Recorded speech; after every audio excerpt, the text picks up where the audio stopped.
성도 여러분 안녕하세요. 한 주간의 삶 가운데 우리 주님의 은혜가 늘 함께 하시기를 빕니다. 오늘도 건강하시고 또 평안하십시오. 그러면 사도신경으로 우리의 신앙을 고백하며 하나님께 예배드리겠습니다. 나는 전능하신 아버지 하나님 천지의 창조주를 믿습니다. 나는 그의 유일하신 아들 우리 주 예수 그리스도를 믿습니다.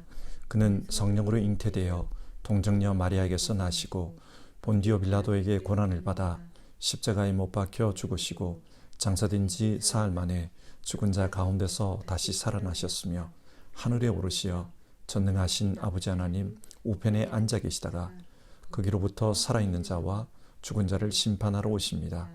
나는 성령을 믿으며 거룩한 공교회와 성도의 교제와 죄를 용서받는 것과 몸의 부활과 영생을 믿습니다. 아멘. 찬송가 301장, 동합찬송가로는 460장입니다. 지금까지 지내온 것, 우리 1절 부르겠습니다.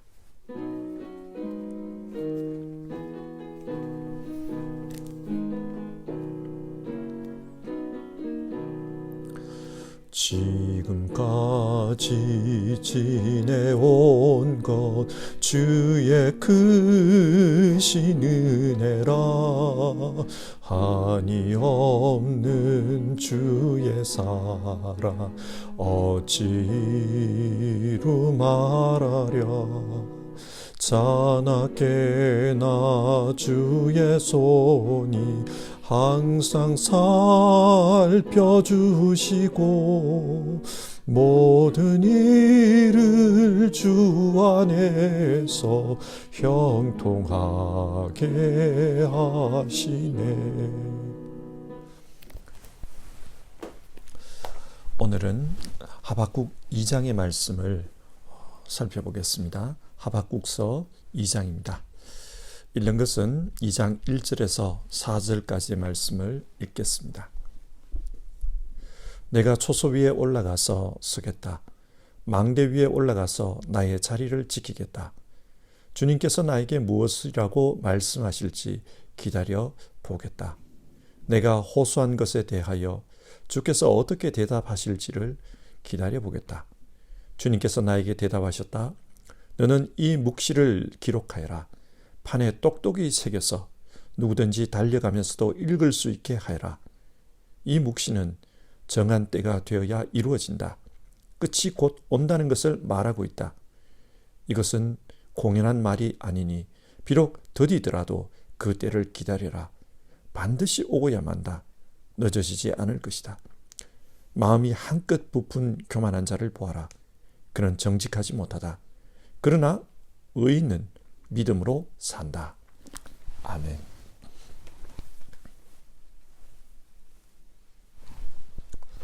여러분은 성경을 읽으면서 언제가 가장 기쁩니까? 저는 개인적으로 하나님이 주시는 응답을 발견할 때가 가장 기쁩니다. 우리 모두는 살아가면서 가끔씩 납득이 되지 않는 그런 일들을 경험합니다. 그러다 보면 신앙적으로 큰 슬럼프를 겪기도 합니다. 저도 20대 초반에 그런 적이 있었습니다. 교회 일로 말미암아 큰 시험이 들었고 그래서 한동안 내면적인 방황을 하게 되었습니다. 그러다가 우연히 어떤 신학자의 책을 읽게 되었는데 그 책에서 큰 가르침을 얻었습니다. 그 신학자는 신학이 뭔가? 신학은 인간이 질문하고 하나님이 대답하는 것이다. 그렇게 말했습니다. 그 당시 저에게는 이 말이 너무 크게 느껴졌습니다. 그래서 저는 지금 나는 하나님께 질문해야 하구나. 그리고 하나님의 대답을 들어야 하구나. 그런 생각을 가지게 되었고 그것 때문에 결국은 신학교를 가기로 결심했습니다. 하나님은 우리의 질문에 대답하시는 분입니다. 그래서 정말 내 인생의 중요한 질문을 하나님께 하는 것, 이것은 정말 귀한 것입니다. 그리고 그 질문에 대한 대답을 성경에서 발견할 때 그때 참 기쁩니다. 왜 이런 말씀을 드리느냐 하면 하박국서의 내용이 바로 이런 것입니다. 하박국은 하나님을 섬기는 가운데 하나님께 질문합니다. 하나님, 공의의 하나님께서 이 세상을 창조하시고 다스리시는데 왜 이 세상에는 악이 성행합니까? 하박국은 자기 시대를 살아가면서 하나님께 이런 질문을 가지게 되었습니다. 그리고 고민을 합니다. 그러는 가운데 하나님께서 주시는 그 응답을 듣게 되었습니다. 그 응답이 하박국 1장과 2장에 나오는 내용입니다. 그러면 하박국서 2장의 내용을 같이 한번 살펴보겠습니다. 하박국 1장에서 하박국 선지자는 두 가지를 질문했습니다. 첫 번째는 하나님의 백성 유다가 불의를 행하고 또 하나님의 말씀이 이스라엘에서 지켜지지 않는데 왜 그들을 가만히 보고만 계십니까? 그런 질문이었습니다. 이 질문에 대해 하나님은 얼마 후 바벨론이 쳐들어와서 유다를 심판할 것이다. 그렇게 대답해 주셨습니다. 이 이야기를 들은 하박국은 또다시 질문합니다. 그런데 하나님, 유다가 악하기는 하지만 그래도 하나님의 백성 아닙니까? 하나님을 모르는 바벨론보다는 낫지 않습니까? 더 악한 자를 통해 덜 악한 자를 벌하시면 하나님의 공의에 어긋나는 것 아닙니까? 이런 질문을 가지게 되었습니다. 그리고 이 질문에 대해 하나님께서 무엇이라고 대답해 주실지 하박국은 그 대답을 기다립니다. 1절 말씀을 보시면 내가 초소 위에 올라가서 서겠다. 망대 위에 올라가서 나의 자리를 지키겠다. 주님께서 나에게 무엇이라고 말씀하실지 기다려보겠다. 하박국이 하나님의 대답을 기다립니다. 시간이 얼마나 흘렀을까요? 하나님께서 하박국 선지자에게 응답을 주십니다. 무엇이라고 응답을 주시는가? 2절을 보시면 너는 이 묵시를 기록하여라. 판에 똑똑히 새겨서 누구든지 달려가면서도 읽을 수 있게 하여라. 많은 사람들이 달려가면서도 읽을 수 있도록 크고 분명하게 기록하라고 합니다. 그러면 그 기록의 내용이 무엇일까요? 3절 이 묵시는 정한 때가 되어야 이루어진다. 끝이 곧 온다는 것을 말하고 있다. 하나님께서 말씀하시는 이 묵시는 끝에 관한 것이었습니다. 그런데 이 끝은 정한 때가 되어야 이루어집니다. 그러면 누구의 끝에 대한 것입니까? 바벨론의 끝입니다. 바벨론에게 종말이 올 것이라는 말입니다.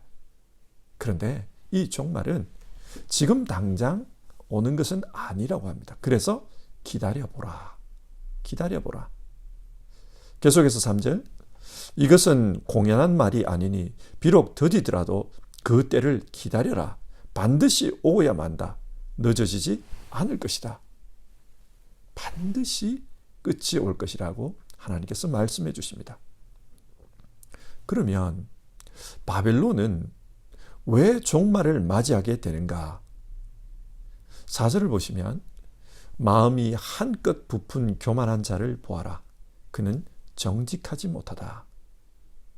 히브리 성경으로 읽어보면 맨 앞에 보라라는 단어가 덧붙여져 있습니다. 이것은 하나님께서 말씀을 듣는 자에게 집중을 요구하실 때 주로 사용하는 단어입니다. 보라. 그러니까 이제부터 나오는 내용이 하나님께서 말씀하고자 하는 핵심 내용입니다.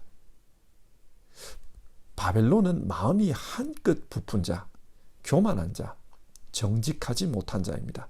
한마디로 말해서 악한 자입니다.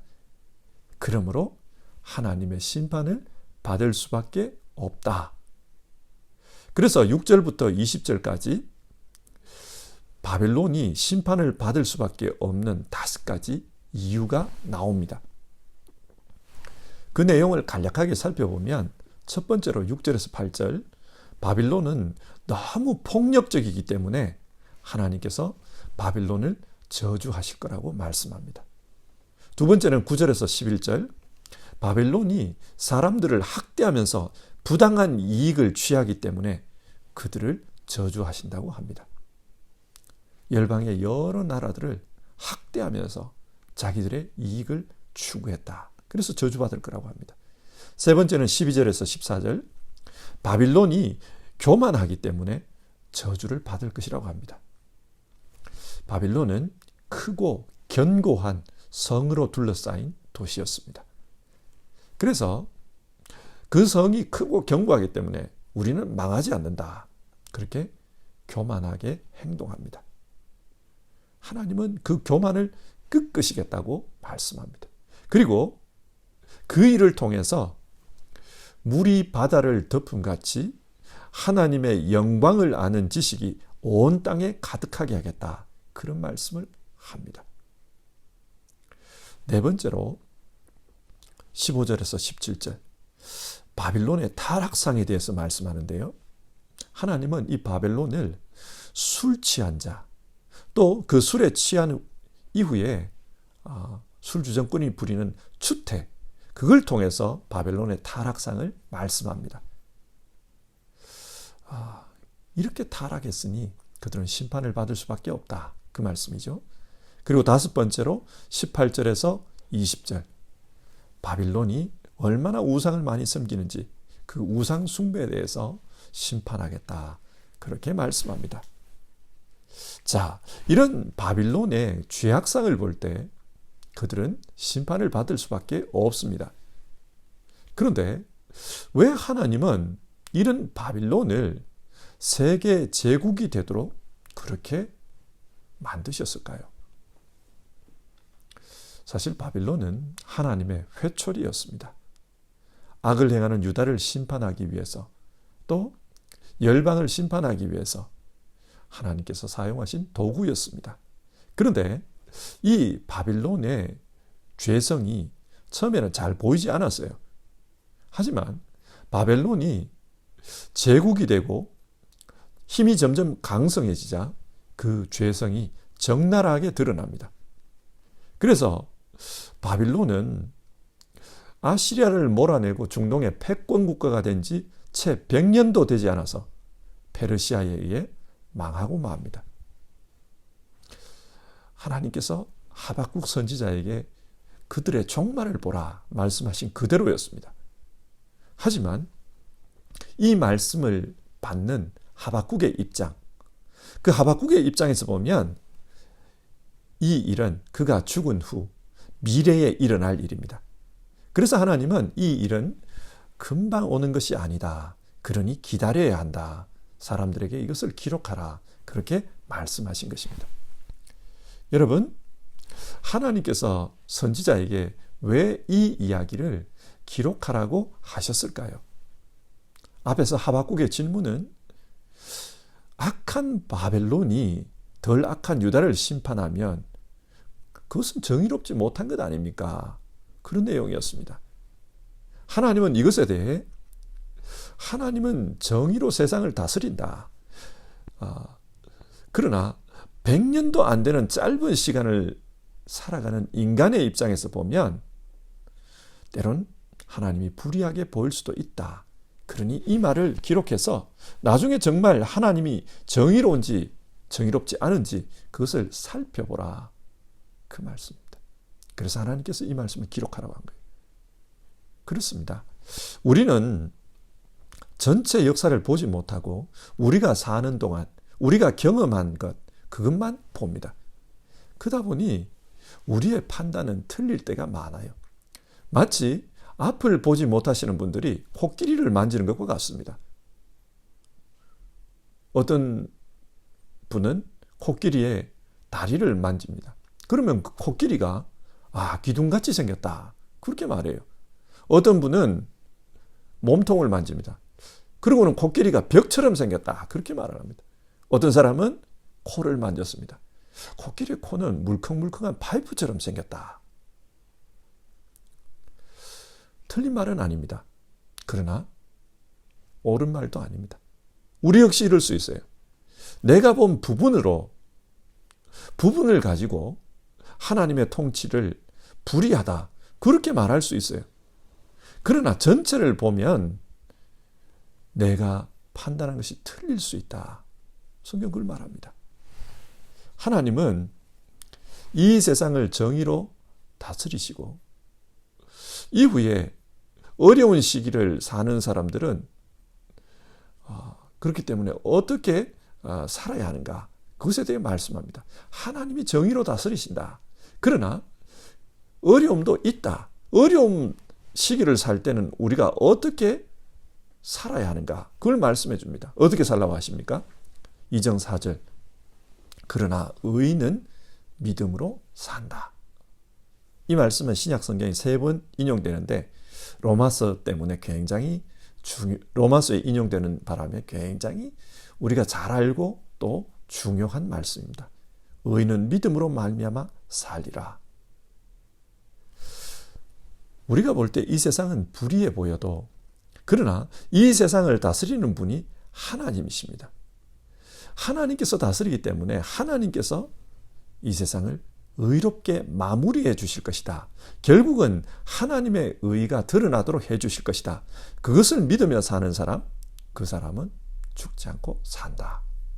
하나님을 믿는 그 믿음이 그 사람을 영원히 살도록 할 것이다. 그렇게 교훈합니다. 여러분, 지금 성경이 우리에게 무엇을 말합니까? 성경은 지금 당장의 현실만 보지 말고 그 현실 넘어 이 역사를 이끌어가는 하나님을 보라, 그렇게 말씀합니다. 하나님께서 아브라함에게 독자 이삭을 바치라고 말씀하셨습니다. 아브라함의 입장에서 보면 하나님의 이 말씀이 이해가 안 돼요. 주실 때는 언제고 또 이렇게 허무하게 데리고 가시는 것은 무엇인가? 눈앞에서 벌어지는 일만 보면 하나님을 믿기가 어렵습니다. 그러나 이 일을 끌어가시는 분, 역사를 끌어가시는 분, 그분이 하나님이시다. 그것을 믿으면 문제는 해결됩니다. 지금 말씀하시는 분이 신실하신 하나님이시다. 하나님께서 무슨 이유가 있어서 이런 요구를 하실 것이다. 그렇게 하나님을 믿으면 해결책이 나옵니다. 실제로 아브라함이 그렇게 하나님을 믿었을 때 결과가 어떠했습니까? 여호와 이레, 하나님께서 예비하시고 또 이끌어 가시는 분이다. 그것을 알게 되었습니다. 이런 질문을 한번 해봅시다. 여러분, 하나님은 왜 아브라함에게 이삭을 바치라고 하셨을까요? 아브라함은 믿음의 조상입니다. 하나님은 이 아브라함을 후대 사람들에게 믿음의 표상이 되는 사람으로 만들어 가실 계획을 가지고 있었습니다. 그래서 이 아브라함을 통해 하나님이 어떤 분인지를 드러내고자 하셨던 겁니다. 하나님은 우리를 위해 독생자 예수님을 십자가에 내어주실 것을 만세전에 예정하셨습니다. 자, 하나님께서 독생자 예수님을 십자가에 내주실 때 그 마음이 어떠했을까요? 우리는 감히 하나님의 마음을 이해하기가 어렵습니다. 저는 이삭을 하나님께 제물로 바치려고 했던 그 아브라함은 이 하나님의 마음을 조금은 이해했을 것 같아요. 독자를 죽인다는 것이 어떤 마음일까? 그런데 하나님께서 왜 예수님을 십자가에 달리게 하셨습니까? 우리를 사랑하시기 때문입니다. 아마 아브라함은 훗날 이걸 알았을 거예요. 아, 하나님께서 그렇게 사랑하셨구나. 아들을 내주는 그 아픔보다 더 큰 사랑으로 사랑하고 계시는구나. 아브라함은 아들을 들여봤기 때문에 하나님의 이 마음을 압니다. 뿐만 아니라 하나님의 사랑의 크기도 압니다. 하나님은 이 믿음의 조상 아브라함을 통해 하나님의 그 마음을 우리로 하여금 알게 하시는 겁니다. 지금 당장에는 눈앞에 일어나는 일이 이해되지 않고 또 설명이 되지 않지만, 그러나 이 일을 행하시는 분이 우리를 위해서라면 독생자라도 아끼지 않는 그 사랑의 하나님이라는 것을 믿으면 문제는 해결됩니다. 그 하나님을 믿는 사람, 그 사람은 어떤 어려움 속에서도 그 믿음으로 살게 될 것이다. 하나님은 하박국 선지자를 통해 우리에게 그것을 말씀해 주십니다. 자, 오늘 내용을 한번 정리해 봅시다. 하나님은 사랑의 하나님입니다. 그리고 정의의 하나님이십니다. 그렇기 때문에 지금 당장 이해되지 않더라도 하나님을 믿고 하나님을 따라가면 하나님께서 우리를 진짜 사는 길로 인도해 주십니다. 여호와 이레, 진짜 사는 길, 그 길로 이끌어 가십니다. 그것을 믿으며 살라. 오늘 우리에게 그 교훈을 주십니다. 여러분, 이 교훈을 좀 더 구체적으로 생각해 봅시다. 하나님을 믿으며 산다는 것이 구체적으로 어떤 것입니까? 먼저는 우리 인식의 지평을 넓혀서 생각하는 것입니다. 하나님은 선하신 분이기 때문에 결국 모든 것은 합력하여 선을 이루도록 이끌어 가십니다. 마지막에는 하나님의 선하신 뜻이 이루어지게 하실 것입니다. 그런데 우리는 살면서 어려움을 당합니다. 그 순간만 떼놓고 보면 하나님이 선하실까? 이런 질문이 드는 게 사실입니다. 선하신 분과 거리가 있는 것처럼 느껴져요. 그러나 내가 경험한 극히 일부분을 가지고 마치 전체인 것처럼 그렇게 섣불리 판단해서는 안 됩니다. 우리는 한계를 가지고 있는 인간이기 때문에 역사 전체를 볼 수는 없습니다. 그러나 하나님의 이 역사심을 믿고 내가 보고 있는 이 현실, 요만큼의 현실, 이걸 넘어서서 좀 더 크게 하나님의 그 선하심을 믿고 좀 더 크게 보려고 하는 것, 그것이 하나님을 믿는 것입니다. 하나님은 마침내 선하신 뜻을 이루실 것이다. 어려움에 처할 때마다 우리 인식의 지평을 높여서 마침내 하나님은 선하심을 이루실 것이다. 그것을 믿고 사는 것, 그게 믿음입니다. 두 번째로 믿음은 기다리는 것입니다. 인내하는 것입니다. 지금 현재 어려울지라도 그 어려움으로 모든 게 끝나지는 않는다. 그렇게 믿고 기다리는 것, 그게 믿음입니다. 하나님의 때가 되면 하나님께서 드러내실 것입니다. 우리가 그것을 믿는다면 지금 어려울 때 해야 할 일은 그 뜻이 드러날 때까지 기다리고 인내하는 것입니다. 우리로 하여금 기다릴 수 있게 하고 우리로 하여금 인내할 수 있게 만들어주는 그 동력, 그것이 믿음입니다. 믿음은 기다리는 것입니다. 가끔씩 옛날에 썼던 글들을 읽을 때가 있어요. 그런 글들을 읽다 보면 그 당시에 굉장히 심각했구나, 그런 것을 느낄 수 있어요. 그런데 그때 내가 뭐 때문에 그렇게 심각했지 기억이 나지 않아요. 당시는 굉장히 심각했던 것 같은데 지금 읽어보면 뭐가 심각했는지 기억이 나지 않아요. 생각해보면 심각했던 일들이 늘 있었을 것 같아요. 그런데 그 모든 일을 넘어서서 하나님께서 하루하루 살아오도록 인도해 주셨습니다. 모든 그 심각함을 넘어갈 수 있도록 해주셨습니다. 하나님을 믿고 하나님의 역사를 기다리면 여호와 이레, 하나님께서 준비해 주시고 또 인도해 주셔서 다 넘어가게 하실 것입니다. 마침내 하나님의 뜻이 이루어지는 것을 우리 눈으로 보게 하실 것입니다. 어려운 시기 하나님을 믿는 믿음으로 다들 승리하십시오.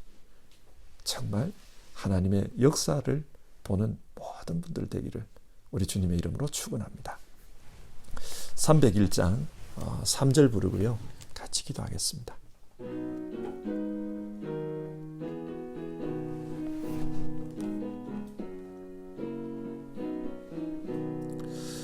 주님 다시 배울 날이 날로 다가와 무거운 짐 주께 맡겨 벗을 날도 멀잖네. 나를 위해 예비하신 고향 집에 돌아가 아버지의 품 안에서 영원토록 살리라. 오늘 말씀 기억하면서 우리 같이 기도해 봅시다. 돌아보면 모든 것이 하나님의 은혜입니다. 그러나 지금 현실은 어렵다고 느껴질 때가 있습니다. 아니, 순간순간이 다 어려울 수도 있습니다. 이런 어려움 속에서도 하나님을 의지하는 그런 믿음으로 살아가기를 기도합시다. 코로나의 시기가 길어지니까 사람들의 생각이 부정적으로 변합니다. 감정도 부정적입니다. 그러나 지금까지 지내온 것 주의 은혜이듯이 그 선하신 하나님께서 우리를 선하게 인도해 주실 겁니다. 그거 믿으면서 우리 기도합시다.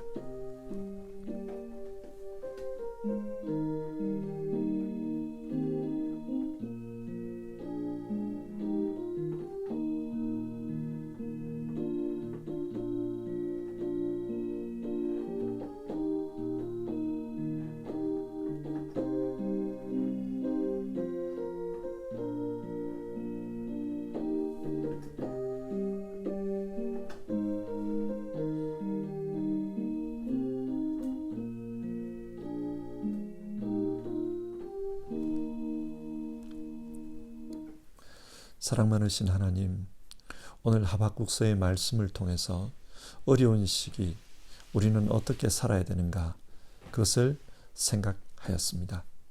하나님 감사합니다. 어려운 시기 많은 사람들이 이 시대를 부정적으로 생각하고 현실에 대해서 암울한 느낌을 가지고 절망하며 살아가는 것을 보기도 하고 듣기도 합니다. 그러나 우리로 하여금 하나님을 알게 해주셨고 또 그 하나님이 사랑의 하나님이심을 알게 해주셨고 독생자 예수 그리스도를 아끼지 않는 그런 크신 사랑으로 우리를 사랑하고 있다는 것을 성경을 통해 알게 해주셔서 감사합니다. 하나님, 그 하나님의 사랑에 견주어서 지금 우리의 현실을 살아갈 수 있도록 도와주시옵소서. 이것은 다 지나가는 것이고 마침내 좀 더 큰 시각에서 바라보면 하나님의 선하신 뜻이 이루어져 있을 것이다. 우리 그걸 믿으면서 그렇게 살아갈 수 있게 하옵소서. 어둠 속에 빛은 더 밝듯이 정말 하나님을 믿는 믿음이 더 밝게 빛나는 우리 성도님들의 삶들이 이 시기의 삶들이 다 되게 하여 주시옵소서. 건강에 어려움을 가지고 있는 분들이 있습니다. 하나님, 어려움과 싸우시는 분들이 있습니다. 기억해 주시옵소서. 그리고 그 마음에 하나님 주시는 위로와 또 하나님에 대한 믿음이 견고해 주셔서 하나님이여 다들 믿음으로 승리하는 사람들, 오직 의인은 믿음으로 말미암아 살리라.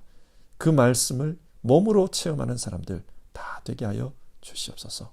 우리 하나님의 선하신 역사를 우리는 희망하며 살겠습니다. 하나님 감사합니다. 예수님의 이름으로 기도드립니다. 아멘. 하늘에 계신 우리 아버지, 아버지의 이름을 거룩하게 하시며 아버지의 나라가 오게 하시며 아버지의 뜻이 하늘에서와 같이 땅에서도 이루어지게 하소서. 오늘 우리에게 일용할 양식을 주시고 우리가 우리에게 잘못한 사람을 용서하여 준 것 같이 우리 죄를 용서하여 주시고 우리를 시험에 빠지지 않게 하시고 악에서 구하소서. 나라와 권능과 영광이 영원히 아버지의 것입니다. 아멘.